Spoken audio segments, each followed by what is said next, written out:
Okay, so in this video, we're going to talk about consequences of suppressing our emotions. Emotional suppression. Emotional suppression is a type of emotional regulation. It's a defense mechanism.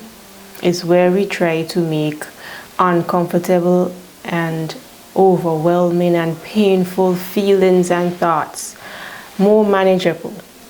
But we do that in a way where we push it away, we push our emotions and our thoughts out of our mind. We try to ignore it or not think about it, and we try to forget the painful thoughts, the memories and feelings. We try to ignore it and not think about it. So we consciously choose to block ideas, memories, feelings, emotions, thoughts that are undesirable. We try to block them, we consciously block them from our minds. So, where do we learn this defense mechanism? Well, in childhood, we learn how to communicate and we learn how to behave. So, if our caregivers suppress their emotions and really show emotions to you and didn't talk about feelings in your family, well, you probably would use this defense mechanism.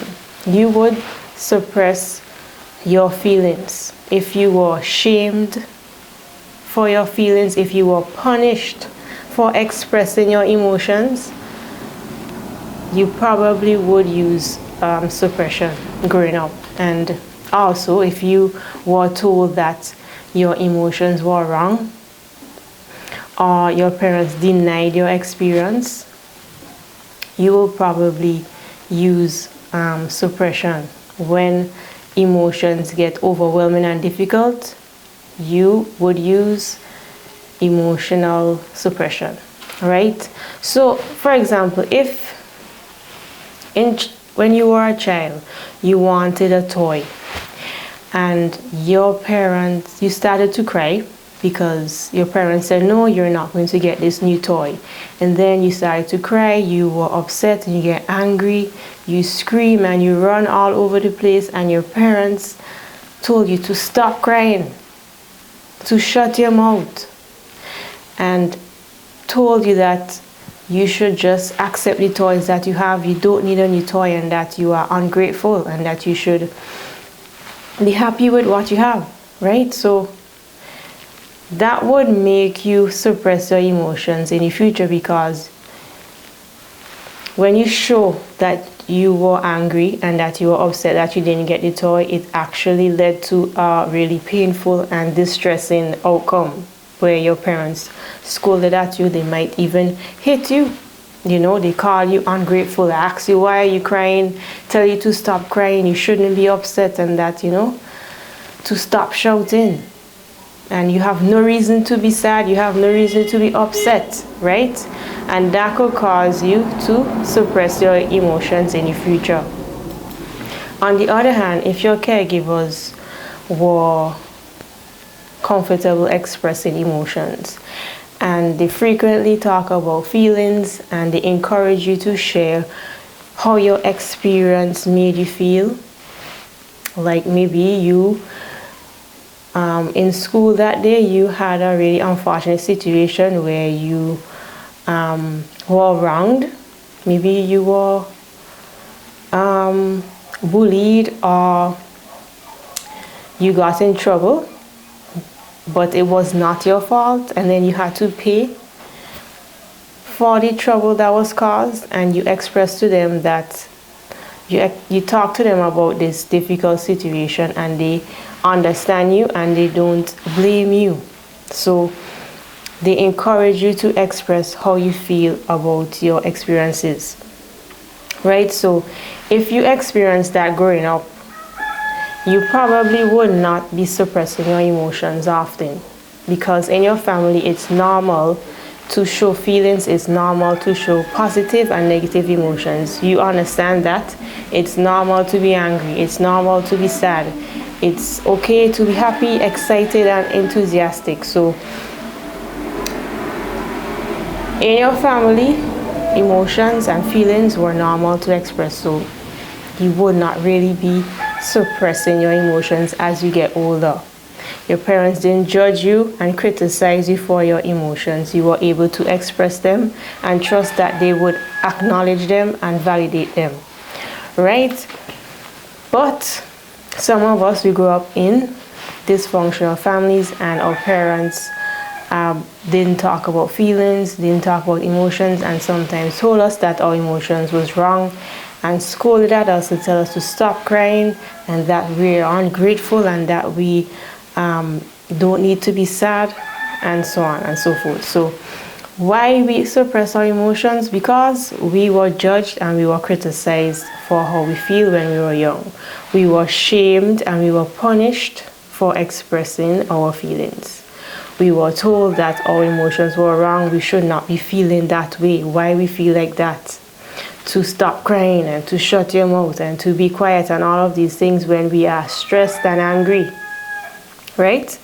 So sometimes we experience things and it's very difficult and we just want to escape them, so we suppress our emotions, right? And we grow up and we don't want to come across as unlikable, so we suppress how we feel. We don't speak up, and some negative emotions could be so painful to experience and so hard to acknowledge that we just try to escape them, right? And for example, maybe we are at work and we want to show that we are perfect, so we don't want to show that we are disappointed when we make a mistake, or maybe we fail at something, right? We don't want to be looked at as weak when we probably don't want to go along with what everybody else is saying, right? We want to look like we have control, so we suppress our emotions at home and at work, right?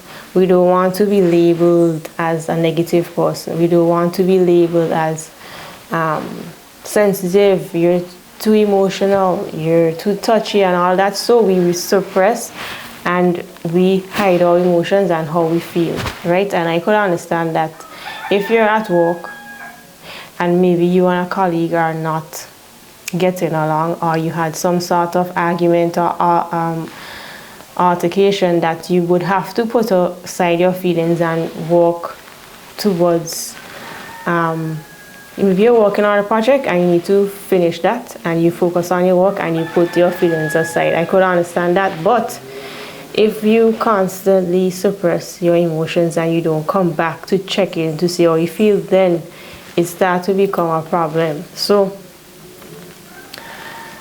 types of emotions that we suppress. The most popular are the ones that make us feel uncomfortable, the ones that are very deep and intense, the ones that are linked to unwanted and unpleasant experiences like disappointment. We don't like to feel disappointed, shame, guilty, sad, lonely, angry. We don't want to feel angry, disgust, or rejected, jealous. We don't want to feel any of these. Those are the most popular emotions that we ignore and that we pretend that we're not feeling and that we try to sweep under the rug. So suppressing your emotions have a lot of consequences, right? And the first one is when you suppress your emotions, they get buried in your subconscious mind, and we know that our subconscious mind stores our feelings, stores our beliefs, stores our stories, stores everything that we experience is stored in the subconscious mind. And when you suppress your emotions, it goes there and then it leaks out, it seeps out in, you just get moody, you get mood swings and you don't know why.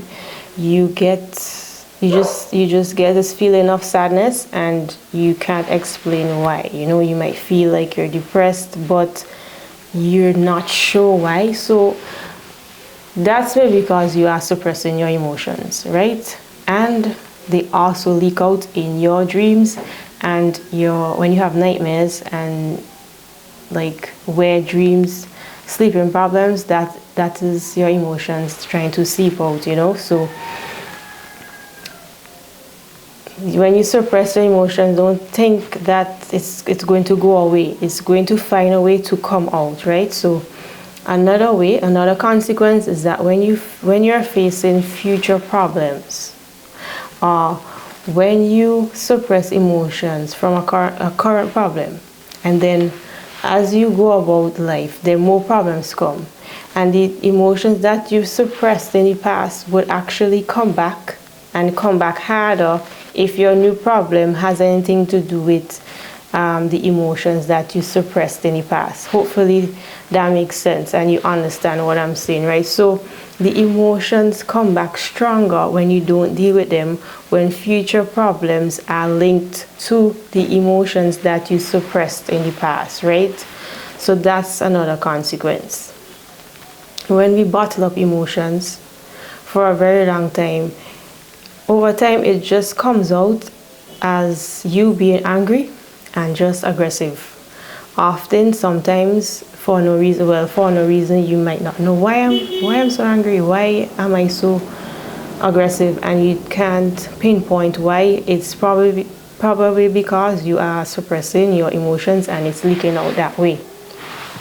Another consequence is that it could lead to anxiety, depression, low self-esteem, physical illness, and stress. And we will look at the problems we get with suppressing our emotions physically, right? It also, when you suppress your emotions, it also interferes with your romantic relationships. You would be, if you're suppressing emotions in your romantic relationship, more than likely you would be using silent treatment. You would avoid important and significant conversation. You avoid confrontation. You stop talking to them when you are upset. You probably would also just not express how you feel. You are avoidant and stuff like that.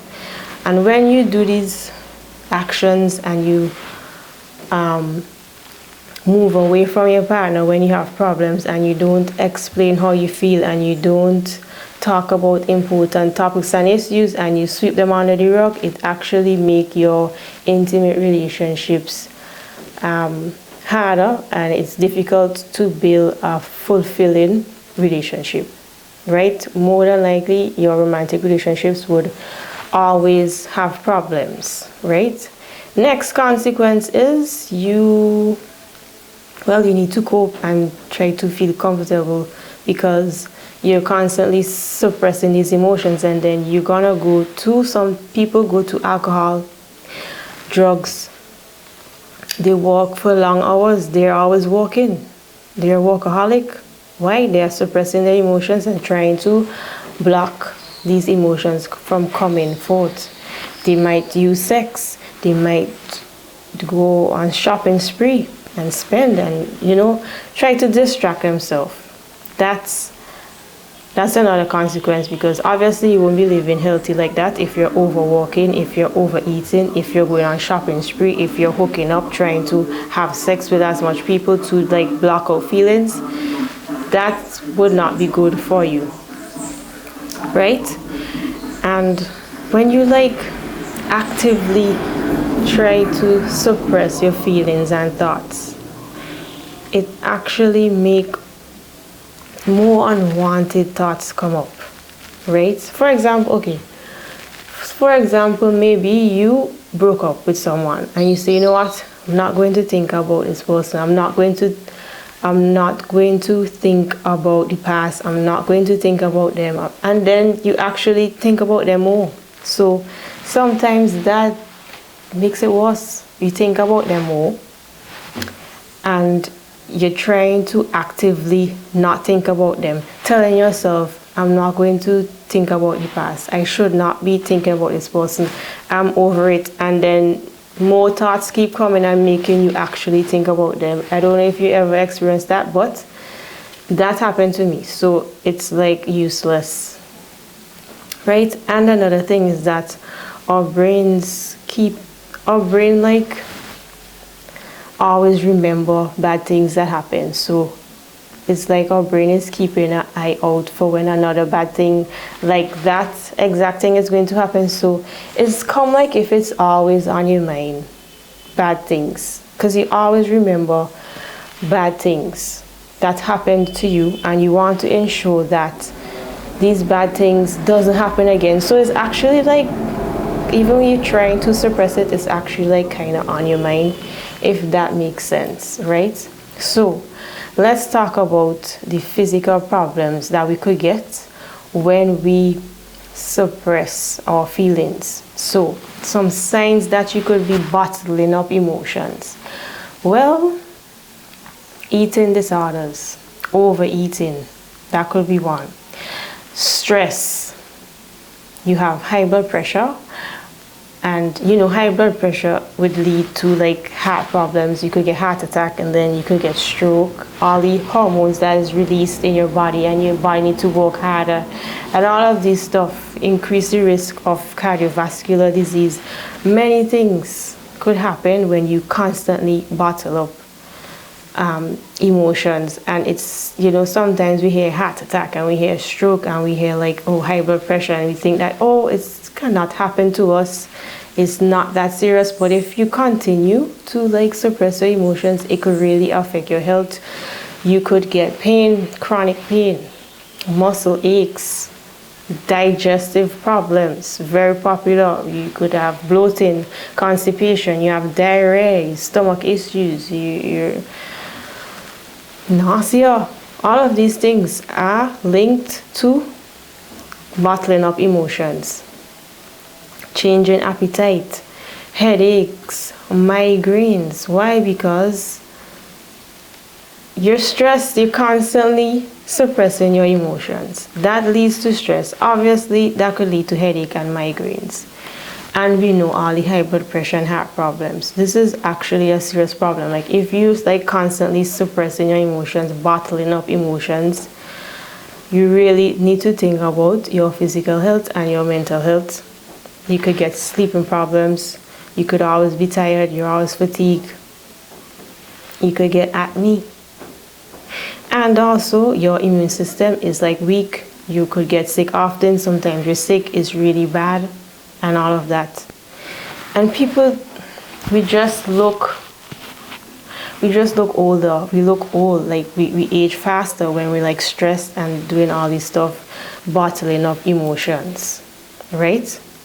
That's some physical problems that you could have when you bottle up your emotions. Now, let's look at like ways we can detect this in our daily lives, like feelings and emotions. So if you feel numb and you feel like blank and you just feel like empty sometimes, that could be a sign that you're bottling up emotions. So you might not really know how you feel. You might not really know your emotions. You might not be able to explain or describe what you're feeling. You feel blank and you feel numb. That could be a sign that you're suppressing emotions and you're bottling up feelings, right? If you're talking to someone, another way you could recognize if you're bottling up feelings is like if you're talking to someone and they ask you a question and it deals with some emotions that you need to talk about.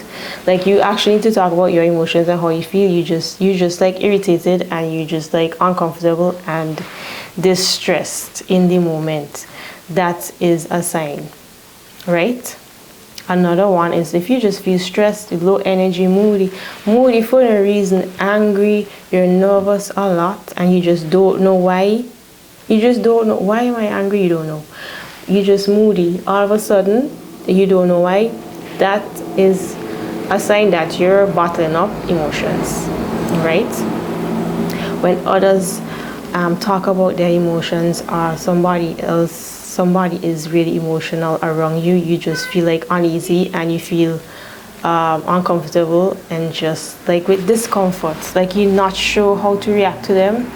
That is a sign that you are bottling up your own emotions. Like you are suppressing your feelings, right?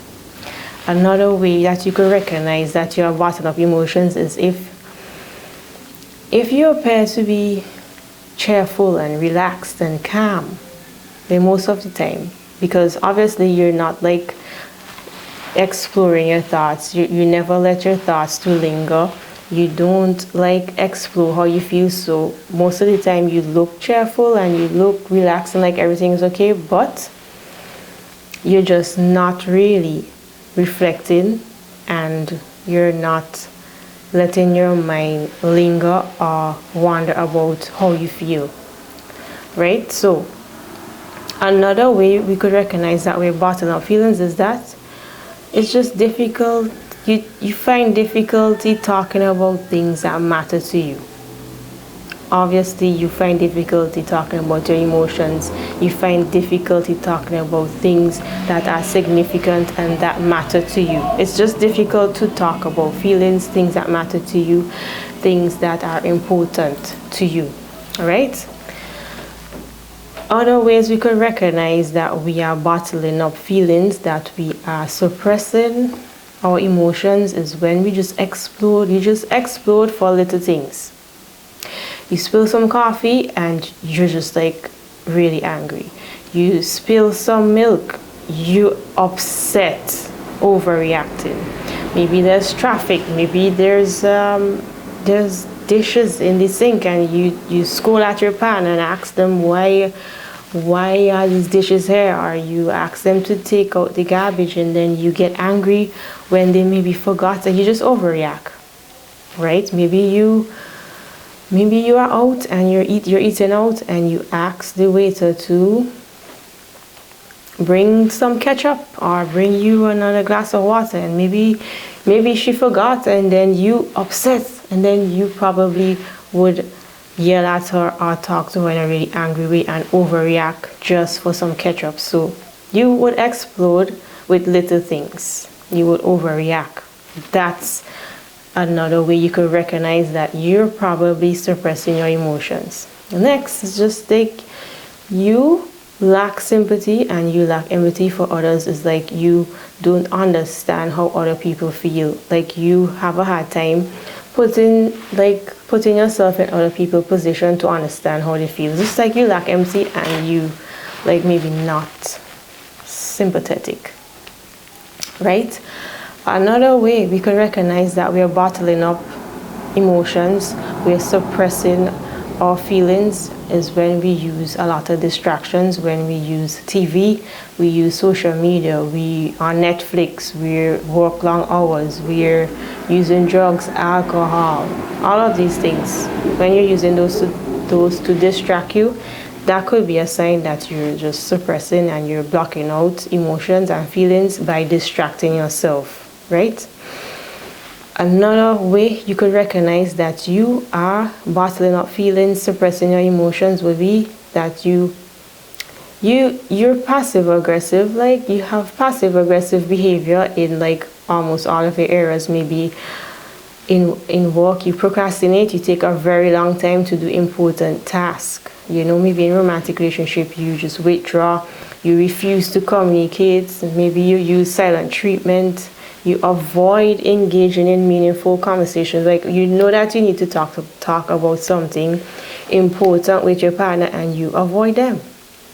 Maybe they message you, you see the message and you avoid it, and you just open Instagram and you scroll for hours, or you and your partner have like maybe a fight, and then you feel like maybe disappointed or angry, and you just watch a movie, and you just, if you're angry about something or you feel disappointed or you maybe you were embarrassed, you just watch Netflix, you watch many series, you watch many episodes for hours and hours, distracting yourself, right? You avoid confrontation and all these things, distracting yourself.